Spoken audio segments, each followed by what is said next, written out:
Hello student, welcome back to today's classes. आज start करना है क्वेश्चन नंबर 9 से, जो कि है एक्सरसाइज 21A का, है ना। अभी हम लोग ट्रिग्नोमेट्रिकल रेशियो में है।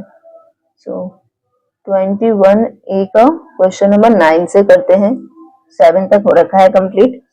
तो गिवन है यहाँ पे sec a इक्वल टू 29/21। तो यहाँ पे 29/21 है। सेक ए इक्वल टू क्या होता है, हाइपोटेनियस बाई बेस, यानी कि एच और बी गिवन है। अब हमें निकालना है परपेंडिकुलर, है ना। तो परपेंडिकुलर इज इक्वल टू क्या हो जाएगा, परपेंडिकुलर का square is equal to hypotenuse का स्क्वायर माइनस बेस का स्क्वायर। ठीक है, तो हाइपोटेनियस का स्क्वायर क्या हो जाएगा, हाइपोटेनियस का स्क्वायर है 29 का स्क्वायर माइनस बेस का स्क्वायर 21 का स्क्वायर। 29 का स्क्वायर हो जाएगा 841 माइनस 441 इक्वल टू 400। तो P इज इक्वल टू हो जाएगा अंडर रूट 400 इक्वल टू 20। ठीक है, P इक्वल टू 20 हो गया। अब हमें साइन ए और टेन ए पहले निकाल लेते हैं, तब डायरेक्ट उसका वैल्यू पुट कर लेंगे।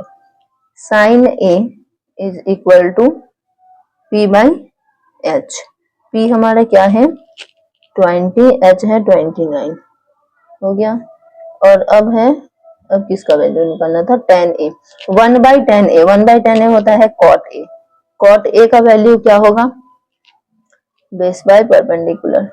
बेस बाय परपेंडिकुलर यानी कि 21/20। ठीक है, अब हम इसे फॉर्मूला पे आते हैं।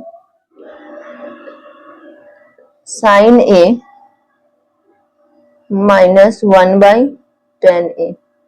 ठीक है, 1/10A को हम लोग लिख सकते हैं साइन ए माइनस कॉट ए।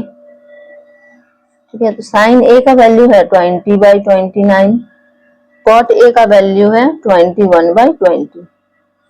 29 और 20 का एलसीएम क्या हो जाएगा, 580 होगा यहाँ पे। अब 20 टाइम्स में हो जाएगा तो 20 का 400 माइनस ये 29 टाइम्स में होगा तो 29 इंटू 21 क्या होगा, 29 इंटू 21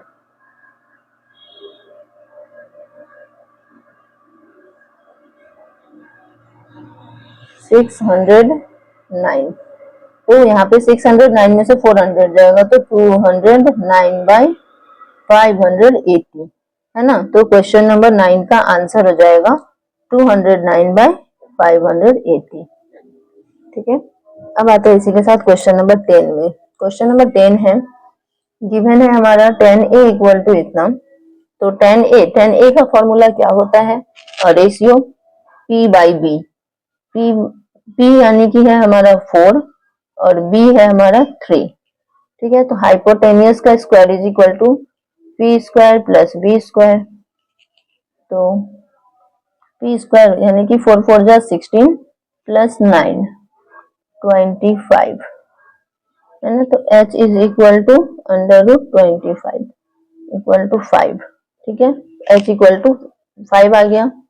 अब हमें निकालना है कॉसेक ए। तो पहले तो कॉसेक ए का वैल्यू फाइंड आउट कर लेते हैं, कॉसेक ए। और यहाँ पे मैं डायग्राम नहीं बना रही हूँ क्योंकि सभी का एंगल सेम है, इसीलिए डायग्राम का हमें उतना जरूरत नहीं पड़ेगा। जब एंगल डिफरेंट होगा तो इसका डायग्राम अगर नहीं दिया है तो हमें बनाना पड़ेगा। कॉसेक ए यानी कि साइन ए का अपोजिट है। साइन ए इक्वल टू क्या होता है, P बाई एच, तो H बाई P। ठीक है, H है हमारा 5 और P है हमारा 4। कॉसेक ए का वैल्यू आ गया। अब है कॉट ए का, कॉट ए यानी कि 1/10। सो 10 कॉट ए का होगा B बाई P। B क्या है 3/4। ठीक है, अब आते हैं सेक ए। सेक ए इज इक्वल टू, सेक ए का वैल्यू क्या हो जाएगा, B बाई एच होता है हमारा, H बाई B। H क्या है इसका 5/3। यहाँ तक हमारे पास ये तीनों ही वैल्यू आ गया है। अब हमें इस तीनों का ही वैल्यू को पुट करना है फॉर्मूला पे जो हमारा क्वेश्चन दिया हुआ है, cosec a by cot a minus sec a equal to cosec का वैल्यू है 5/4 बाई 3/4 माइनस 5/3। 5/4 नीचे हो जाएगा 12, 3 3 9 माइनस 4 5 20 इक्वल टू 5/4 बाई 20 में से 9 जाएगा तो कितना हो जाएगा, -11/12। अब आते हैं आगे, ये 5/4 इंटू 12 बाई -11, 4 3 12, 5 3 यानी कि 15, तो -15/11 is answer of question number 10। So question number 9 और 10 इस वीडियो में हमारा सॉल्व हो रखा है। सो आई होप आप लोगों को 9 और 10 अच्छे से समझ में आ गया होगा। तो अच्छे से समझने का एक मुझे भी एक मोटिवेशन देने के लिए आप लोग अच्छे अच्छे कमेंट कर सकते हैं, लाइक शेयर सब्सक्राइब कर सकते हैं। और इसी के साथ मिलते हैं नेक्स्ट वीडियो में, जो कि रहेगा हमारा क्वेश्चन नंबर 11। तो उसे सॉल्व करेंगे नेक्स्ट वीडियो में, फिर मिलते हैं। तब तक के लिए टाटा बाय बाय एवरीवन।